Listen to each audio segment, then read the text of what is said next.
की स्टार्टिंग होती है किसी कहानी से जहाँ पर हम कुछ एलियंस को देखते हैं। ये कोई और प्लेनेट होता है। इनका सामना एक बहुत ही मैजिकल और पावरफुल लॉकेट से होता है। उस लॉकेट में इतनी ज्यादा पावर होती है कि उससे किसी की भी माइंड को कंट्रोल किया जा सकता है, इवन इंसानों के भी माइंड को। अब जब ये लॉकेट इन एलियंस के हाथ लगता है तो वो वहाँ गैलेक्सी के हर प्लैनेट के एलियंस को काबू में करने लगते हैं, यानी दूसरे प्लैनेट्स के क्रिएचर्स को। आहिस्ता आहिस्ता इनके दिमाग में ये चीज आने लगती है कि इस लॉकेट को यूज करके पूरी दुनिया बल्कि पूरी गैलेक्सी पर कब्जा कर लिया जाए। अब इसी पर्पस के लिए वो दुनिया बनाना चाहते हैं। अब ये सारे अजीबोगरीब एलियंस प्लान करके दुनिया पर आए। अब इन्होंने वहाँ के लोगों को अपने काबू में करना चाहा, पर वहाँ एक ऐसा क्रिएचर था जिसके दिमाग को कंट्रोल नहीं किया जा सकता था। ये कोई बर्ड लाइक क्रिएचर था जो अंडे दिया करता था। इन्हें वो लोग कुंडोर्स कहते थे। अब ये इन बड़े मजे से इसके सामने आया और उसे कंट्रोल करना चाहा, लेकिन ये इनके काबू में न आया, बल्कि उल्टा इनसे इनका मैजिकल लॉकेट लेकर भाग गया। वो एलियंस इनके पीछे पीछे भागे, लेकिन वो क्रिएचर इनके हाथ न आया। एलियंस ने कहा अब हमारे पास लॉकेट तो है नहीं, हम अपनी पावर खो चुके हैं, तो अब हमें वापस चलना चाहिए। वो डर कर वापस चले गए। अब जो कुंडोर था उसने सोचा कि ये वापस भी आ सकते हैं, मुझे इस लॉकेट को जल्द से जल्द छुपाना होगा। वो इस लॉकेट को एक खुफिया जगह पर लेके गया और इसे छुपा दिया। अब इस बात को कई साल गुजर गए। अब जाहिर है वक्त गुजरने के साथ साथ लोग कई चीजें भूल जाते हैं, तो इस वजह से इंसान भी और ये कंडोर्स भी उस लॉकेट के बारे में भूल गए, क्योंकि वो था इतनी खुफिया जगह पर। जिस कंडोर ने उस लॉकेट को छुपाया था उसके आगे से बच्चे हो गए और उसके बच्चों के भी बच्चे हो गए, पर जो लॉकेट नहीं भूला था तो वो था वही क्रिएचर, यानी वही एलियंस थे जिनसे वो लॉकेट छीना गया था। दरअसल वो दुनिया से डर कर नहीं भागे थे, बल्कि इसलिए गए थे कि अभी तो हम जा रहे हैं लेकिन लौट कर जरूर आएंगे। अब हम आ जाते हैं प्रेजेंट टाइम में। हम देखते हैं कि एक फुटबॉल मैच हो रहा है। उस फुटबॉल मैच को इंसान तो खेल ही रहे हैं, लेकिन साथ कंडोर्स भी खेल रहे हैं, और उनमें से जो एक कंडोर प्लेयर होता है उसका नाम टियो होता है। ये लोग जल्दी मैच जीत जाते हैं। ऑडियंस इन्हें चीयर अप करने लगती है और सारे के सारे प्लेयर्स उस कंडोर को यानी टियो को हवा में उछालने लगते हैं, क्योंकि उसने मैच काफी लाजवाब खेला था। अब मैच के बाद टियो का इंटरव्यू हो रहा होता है, तभी उसके पास उसकी गर्लफ्रेंड आती है, यानी उसकी दोस्त आती है जो उसे पसंद किया करती थी। वो उसे आकर कहती है टियो तुम्हें याद नहीं आज मम का बर्थडे है? तो टियो उसे कहता है ओ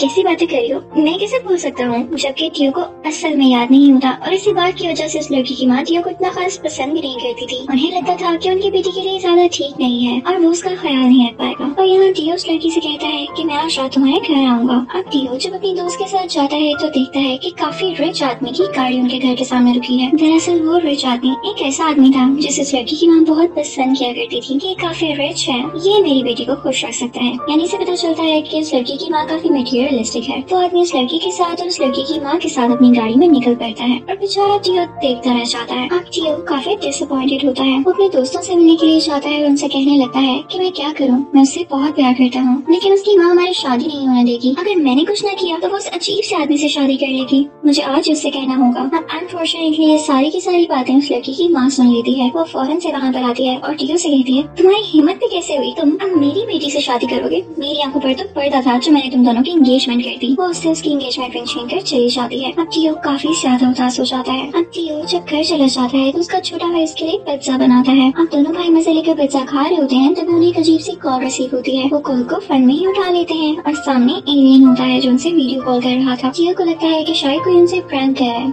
अब आगे से एलियन बोलता है मैं आपसे एक जरूरी बात करने आया हूँ। एक लॉकेट आपकी दुनिया पर है, अगर आप वो हमें वापस दिला देते हैं तो उसके बदले में आप हमसे कुछ भी मांग सकते हैं। टियो और उसके भाई को ये बात काफी फनी लगती है। वो मजाक मजाक में कहते हैं चलो चलो ठीक है, और इसके बदले में हम तुमसे मांगते हैं कि प्लीज मेरी दोस्त की माँ को उठा कर ले जाओ, उसने बहुत सर खाया हुआ है। और ये कहकर वो कॉल काट देते हैं। अब रात को टियो अपने प्रॉमिस के मुताबिक अपनी दोस्त के घर जाता है। वहाँ पर वो लड़की और उसके पेरेंट्स बर्थडे सेलिब्रेट कर रहे होते हैं। टियो उस लड़की की मदद को विश करने ही वाला होता है कि तभी उनका घर हिलने लग जाता है। वो सब लोग काफी डर जाते हैं। उनके घर के ऊपर एक स्पेसशिप आता है और उस घर को खींचने लग जाता है, जिसकी वजह से उस घर की छत टूट जाती है और उस लड़की की माँ उस स्पेसशिप में खींची चली जाती है।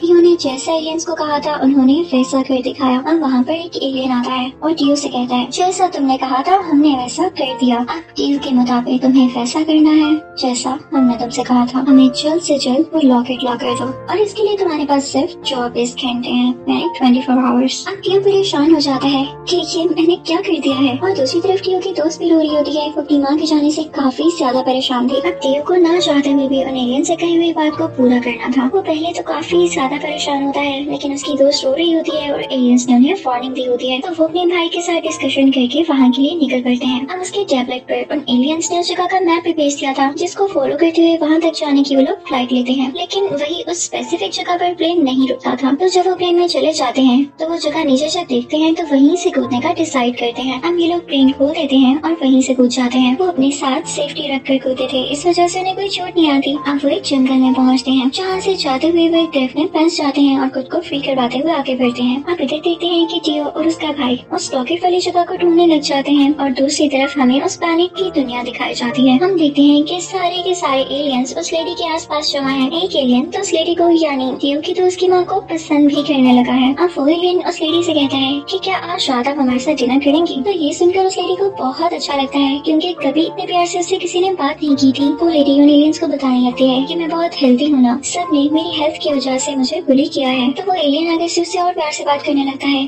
कि आप तो इतनी खूबसूरत हैं, आपसे भला कोई कैसे नफरत कर सकता है। अब ये सुनकर उस लेडी का दिल मेल्ट हो जाता है और वो भी एलियंस को पसंद करने लग जाती है। अब दूसरी तरफ हम देखते हैं कि टियो और उसके भाई को वो केव मिल जाती है, जिसमें वो मैजिकल लॉकेट कैद है। वो वहाँ जाते हैं तो देखते हैं कि एक स्केलेटन है जो कि कंडोर्स का ही है। वो उनका पीछा करने लगता है। अब टियो और उसका भाई एक ट्रॉली में बैठते हुए वहाँ से आगे बढ़ जाते हैं, पर जब अंदर जाते हैं तो देखते हैं कि उनके आसपास और भी बहुत सारे स्केलेटन्स हैं जो उनको उस लॉकेट को निकालने से रोक रहे हैं और उनको घेर लिया गया है। टियो जैसे तैसे करके उस मिड पॉइंट तक पहुँच जाता है जहाँ पर वो लॉकेट है और उसे निकाल कर पहन लेता है। इसका फायदा ये होता है कि जैसे ही वो लॉकेट पहनता है वो आसपास के सारे स्केलेटन्स को कंट्रोल करने लग जाता है। टियो उन स्केलेटन्स को कंट्रोल करके उनके साथ डांस करने लगता है और अब जैसे ही वो लोग वहाँ से निकलने वाले होते हैं तो उन्हें दीवार पर कुछ दिखाई देता है, यानी आसपास के पत्थरों पर जो कार्व हुआ होता है या कुछ पेंटिंग्स बनी होती हैं तो उन्हें वो नजर आती हैं और उन्हें देखकर उन्हें ऐसा लग रहा था जैसे एलियंस इंसानों पर कब्जा करने चाहते हैं। जब टियो और उसका भाई बाहर आता है तो टियो का भाई उससे कहता है कि भाई एक बार सोच लें, मुझे लगता है कि एलियंस को लॉकेट देना ठीक नहीं है। अगर उन्होंने दुनिया पर कब्जा कर लिया तो वह टियो अपने भाई से कहता है कि नहीं, हम उनसे वादा कर चुके हैं। और इसके साथ ही वो उस एलियन को कॉल करता है और उसे नीचे बुलाता है। वो एलियन स्पेसशिप में आता है और वहाँ से निकलकर वो लॉकेट ले लेता है। और जब टियो डिमांड करता है कि उस लेडी को वापस कर दिया जाए तो एलियंस कहता है तुम्हारी सोच है, यानी यहाँ पर वो एलियन उसे धोखा दे चुका था, उसे डिसीव कर चुका था। ये कह के वो एलियन चला जाता है। अब यहाँ पर टियो को काफी गुस्सा आता है और वो सर पकड़ कर रह जाता है कि मैं क्या करूँ। अब यही देर थी कि वहाँ पर कुछ लोग आकर उन दोनों को भी अपने साथ ले जाते हैं, उनके मुंह पर कपड़ा डालकर, यानी ये दोनों किडनैप हो चुके थे। अब हमें नहीं पता था कि ये कहाँ जाएंगे। जब वो लोग उस जगह पर पहुँचते हैं जहाँ पर उन्हें ले जाया जा रहा है तो वो कोई सीक्रेट सी प्लेस होती है, आसपास से खबर होती है और वहाँ पर एक शॉर्ट हेयर लड़की होती है, यानी एक ऐसी लड़की होती है जिसके काफी छोटे बाल होते हैं और उसकी पर्सनैलिटी और अपीयरेंस से लग रहा था जैसे वो कोई ऑफिसर हो। और ये बात भी सच निकलती है। दरअसल ये स्पेस डिफेंस मिनिस्ट्री होती है, यानी ये जगह जो दुनिया से एलियंस को प्रोटेक्ट करते हैं। अब इन दोनों को ये बात बताई जाती है कि एलियंस काफी खतरनाक हैं, यानी कुछ एलियंस दिखाए जाते हैं और इन एलियंस में से एक एलियन वो भी होता है जिसे टियो लॉकेट दे चुका है। ये सुनकर उन दोनों को बहुत गुस्सा आता है, यानी सोफी सर को, वहाँ पर एक साइंटिस्ट होता है और अब वो उन्हें बताने लगता है कि तुम दोनों ने बहुत बड़ी गलती कर दी है। तुम लोग जानते भी हो कि एलियंस अब दुनिया पर अटैक करने की तैयारी कर रहे होंगे। मुझे समझ नहीं आता कि तुम्हें बस लॉकेट निकाल कर देने की क्या जरूरत पड़ी थी। वो तुम ही लोगों के इंजेस्टर्स ने छुपाया था और देखो तुमने क्या कर दिया। अब यहाँ पर वो सारे काफी घबरा जाते हैं तो साइंटिस्ट उससे कहता है कि अच्छा मेरे पास एक तरीका है, पर मैं सोच रहा था कि इस तरीके को इम्प्लीमेंट कैसे किया जाए, क्योंकि अगर इंसान उन एलियंस के सामने जाते हैं तो वो तो उन्हें कंट्रोल कर लेगा। अब साइंटिस्ट उन्हें एक वायरस दिखाता है। वो सबको बताने लगता है कि अगर ये वायरस एलियंस के शिप में इंसर्ट कर दिया जाए तो उनकी शिप ओवरहीट हो जाएगी, जिससे वो ब्लास्ट कर जाएगी। इसके साथ साथ उनका लॉकेट भी तबाह हो जाएगा और वो इंसानों की तरफ आंख भी उठाकर देख सकेंगे। अब वहाँ पर वो लड़की हैरान होने लगती है कि हम इसको कैसे इम्प्लीमेंट कर सकेंगे। तो कंट्रोल यानी टियो बोलता है कि मैं हूँ ना, अगर मैं उसके पास जाऊंगा तो लॉकेट मुझ पर असर नहीं कर सकेगा, क्योंकि लॉकेट एक जिंदा कंट्रोल पर असर नहीं करता। अब साइंटिस्ट को थोड़ा रिलीफ मिलता है और ये काम उस कंट्रोल यानी टियो को असाइन कर दिया जाता है। अब टियो रॉकेट में बैठ जाता है, उस रॉकेट को स्टार्ट कर दिया जाता है और ऑफिसर उनको बताती है कि तुम लोगों ने कुछ भी नहीं करना, बस जमकर सीट पर बैठे रहना है। टियो उससे पूछता है कि जब मेरा काम हो जाएगा तो मैं क्या कहूँ। तो वो ऑफिसर उसे बताती है कि तुमने सिर्फ इनको कहना है और ये कहती ही मैं वहाँ पर पहुंच जाऊंगी और तुम्हें लेकर वापस आ जाऊंगी। अब टियो रॉकेट में बैठ जाता है और जैसे ही रॉकेट लॉन्च होता है तो टियो काफी घबराने लग जाता है। उसे कभी भी इस तरह के अजीब सफर की आदत नहीं थी। वो डरने लग जाता है और ऊंची ऊंची बोलने लगता है स्टॉप इट। अब रॉकेट ऑटो पायलट पर होता है तो टियो की आवाज सुनकर रुक जाता है, उसका इंजन बंद हो जाता है। अब इससे पहले कि रॉकेट नीचे की तरफ गिरता और ब्लास्ट हो जाता वो काफी घबराने लगता है। तभी टियो का भाई पास वाली सीट पर से मुड़ता है और टियो से कहता है फौरन उस रेड बटन को पुश करो। टियो जैसे ही रेड बटन को दबाता है तो वो रॉकेट दोबारा दोबारा से चलने लग जाता है। अमन के सांस में सांस आता है। जियो का भाई से बताता है, मैं जानता था तुम कोई गड़बड़ करोगे, इसलिए तुम्हारे साथ आया हूँ। अब ये दोनों उस प्लेनेट तक पहुँच जाते हैं और वहाँ जाकर ये आगे बढ़ने लगते हैं और चुपके से उस लेडी को ढूंढने लग जाते हैं। इनको वो लेडी नजर आ जाती है। वो तो बिल्कुल परेशान नहीं होती, बल्कि एलियन से मसाज करवा रही होती है। अब जियो उन एलियन से कहता है कि इस लेडी को छोड़ दो, तुम लोगों ने अपना वादा पूरा नहीं किया, मुझसे मेरा काम करवा लिया और जब मेरी बारी आई तो तुम ऐसे कर रहे हो। तो वो एलियंस कहते हैं, ये बात तो तुम ना ही करो, तुम ही ने कहा था कि इस लेडी को ले जाओ। आगे की तो कोई बात नहीं हुई थी और एलियंस भी ठीक ही कह रहे थे। और यहाँ एलियन उन्हें समझाने की कोशिश करता है कि इसकी फैमिली है, इसकी बेटी और इसका शोहर है जो इसका इंतजार कर रहे हैं। तो वो एलियंस उसको पकड़कर बंद कर देता है, यानी उन एलियन के गार्ड्स इसको पकड़ लेते हैं। अब यहाँ अच्छी बात ये हुई थी कि जियो ने आते ही वो वायरस वाली चिप इस शिप में इंसर्ट कर दी थी और अब बस उसको एक्टिवेट करना बाकी था। अब जियो अपने भाई से कहता है कि मैं उसको एक्टिवेट करने वाला हूँ, ये शिप ब्लास्ट हो जाएगा और ये एलियंस कभी भी दुनिया पर हमला नहीं कर सकेंगे। तुम शिप में बैठ जाओ, तुम्हें वापस भेजना होगा। जियो का भाई शिप में बैठ तो जाता है, लेकिन कहता है, भाई मैं आपको लिए बगैर नहीं जा सकता, अब मेरे साथ आए। लेकिन जियो फौरन से पिंग को बोल देता है और वो लड़की जिसने पहले ही शिप को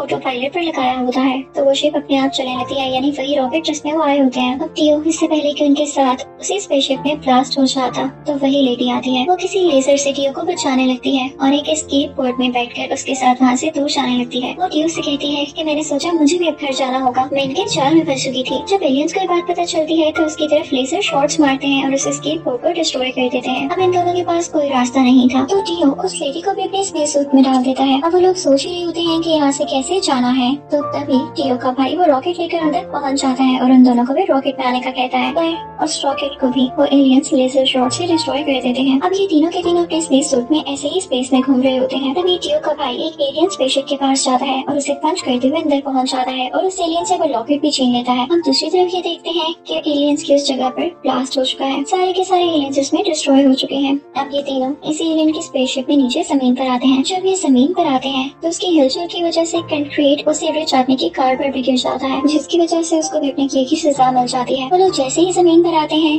तो जियो की दोस्त अपनी माँ को गले से लगा लेती है। रही उस एलियन की बात जिसकी स्पेसशिप में ये लोग जमीन पर आए हैं, तो उसे साइंटिस्ट बड़ी खुशी खुशी पकड़ लेता है कि मैं इस पर रिसर्च करूंगा। और अब उस लड़की की माँ यानी जियो की दोस्त की माँ उसे वो रिंग वापस कर देती है। वो लेडी जियो से कहती है कि अब वक्त आ चुका है कि तुम मेरी बेटी से शादी कर लो। जियो उस लड़की को प्रपोज करता है और कहता है कि यू मैरी मी। वो लड़की मना कैसे कर सकती थी, वो हाँ कह देती है। जियो अब उस रॉकेट को कंट्रोल करते हुए उस रिच आदमी की सारी दौलत ले लेता है, अपने लिए नहीं बल्कि वो उन पैसों से एक ऑर्फनेज हाउस खोल लेता है और ये उसने काफी अच्छा काम किया होता है। मूवी की एंडिंग सीन में हम देखते हैं कि वही स्केलेटन इस जियो के पास आता है और उसे कहता है कि तुम्हारी भलाई के लिए कह रहा हूँ, मुझे वो लॉकेट वापस कर दो। जियो भी उसकी बात समझ लेता है और उसे वो लॉकेट वापस कर देता है। इसी के साथ इस मूवी की हैप्पी एंडिंग हो जाती है। Thank you for watching.